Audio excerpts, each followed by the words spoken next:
Perang Candu di Cina, tahun 1839 sampai tahun 1860 m.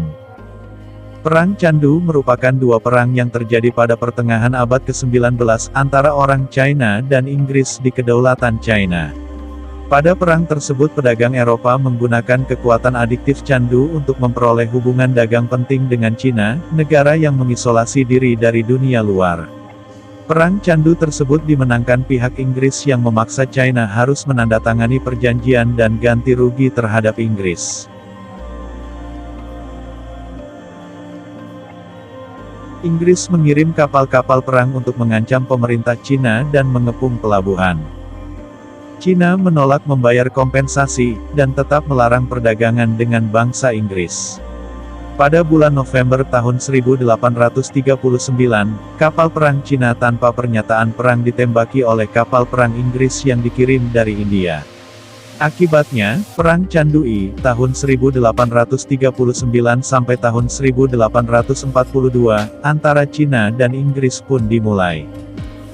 Perang Candu II, tahun 1856 sampai tahun 1860 m.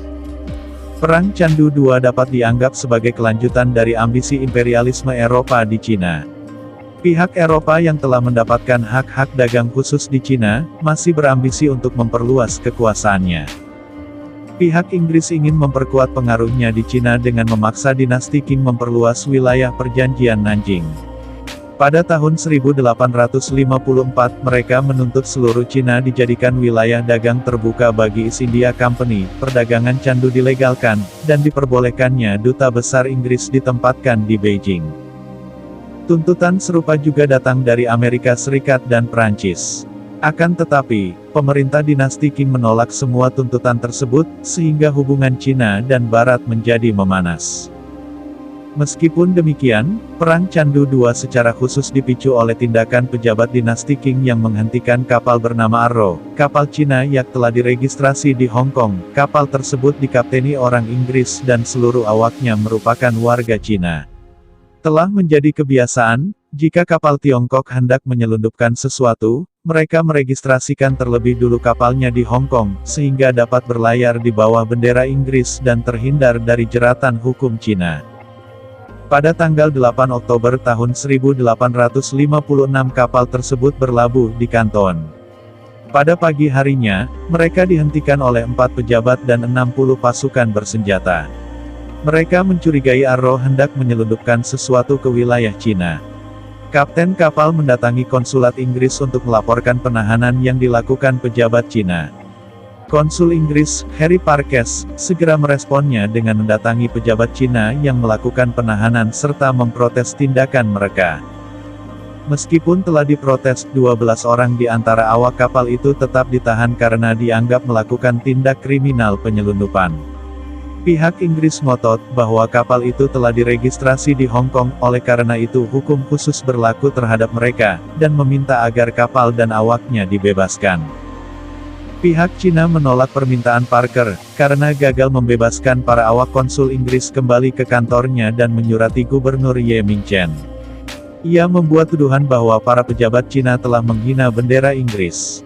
Selain itu, ia juga menuduh pihak Cina telah melanggar perjanjian ekstrateritorial dengan Inggris. Dari hasil penyelidikan pejabat Cina yang berwenang mendapati bahwa 9 di antara 12 orang yang ditangkap tidak bersalah. Gubernur Ye menjawab tuntutan sepihak Inggris. Dijelaskannya alasan penangkapan serta penyesalan terhadap kesalahpahaman yang terjadi. Ia juga mengatakan tidak ada sedikit pun keinginan untuk menghina bendera Inggris. Gubernur Ye lalu menawarkan untuk menyerahkan 12 orang yang ditahan itu pada tanggal 12 Oktober tahun 1856.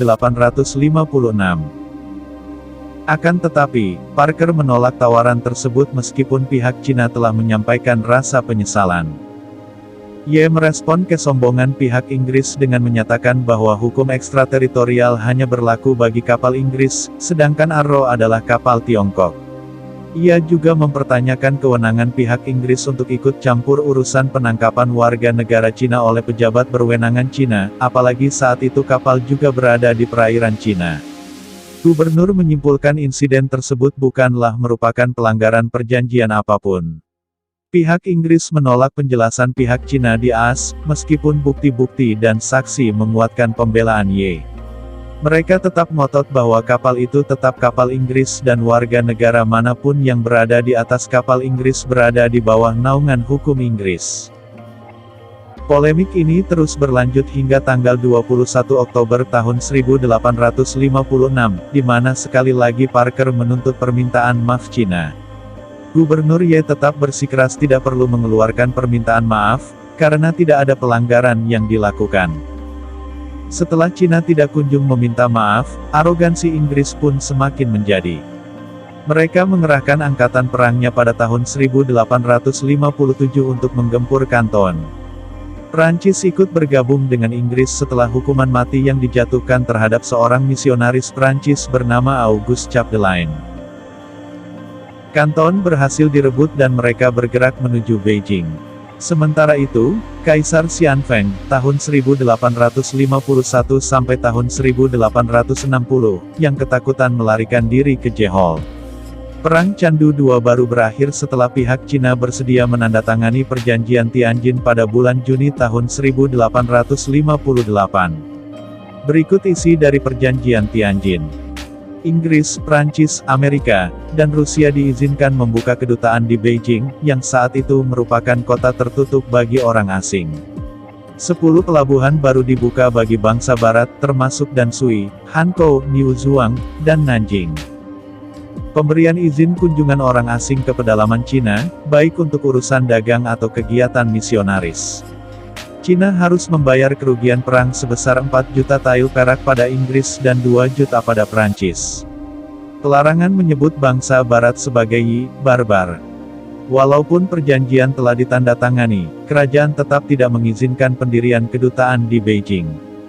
Oleh karena itu, pada tahun 1860, kekuatan gabungan Inggris dan Prancis kembali melancarkan serangan, dan berhasil menaklukkan Beijing pada tanggal 6 Oktober tahun 1860.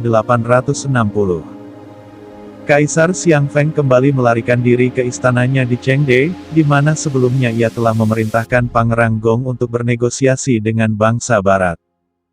Di saat yang bersamaan, bangsa barat membakar istana kekaisaran dan menjarahnya. Untuk meredam kekejaman bangsa barat, Pangeran Gong menyampaikan kembali kesediaan dinasti Qing untuk menjalankan seluruh isi perjanjian Tianjin dalam wujud konvensi Beijing yang diratifikasi pada tanggal 18 Oktober tahun 1860.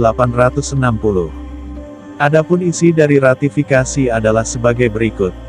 Cina mengakui kembali perjanjian Tianjin, menjadikan Tianjin sebagai pelabuhan terbuka. Kerugian yang harus diganti Cina kepada Inggris dan Prancis ditingkatkan menjadi 8 juta nel perak. Perdagangan candu dilegalkan. Dengan keluarnya ratifikasi ini sekaligus mengakhiri sepenuhnya perang candu dan menjadikan candu sebagai barang yang legal di dataran Cina.